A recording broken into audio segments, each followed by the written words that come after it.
Sa ibang balita, daang-daang Pilipino ang nakiisa sa pagdiriwang ng EDSA People Power Revolution na ginanap sa Camp Aguinaldo. Bagamat simple, makahulugan naman ang naging selebrasyon. Si Joy Gumatay sa detalye.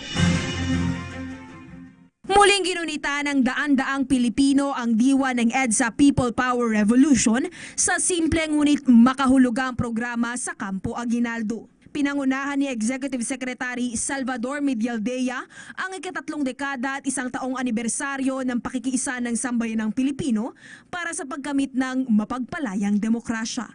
It was a movement of by and for the Filipino people brought about by their profound love of country. EDSA lives on and its spirit should continue to inspire heroism in all of us for the greater glory of God and country.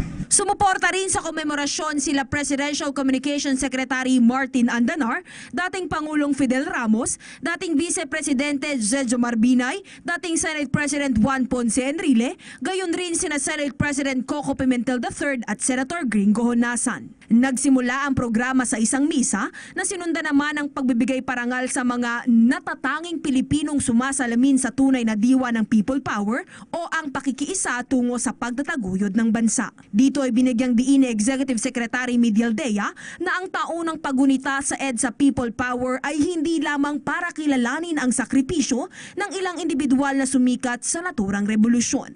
Nilinaw niya na ang puso ng komemorasyong ito ay ang pagkakabuklod-buklod ng sambayanang nakiisa para makamit ang demokrasyang tinatamasa sa kasalukuyan. Sa huli, hinikayat ni Medialdea ang mga Pilipino na suportahan ang mga hakbangin ng pamahalaan tungo sa pagtataguyod ng isang bansang maunlad at malaya.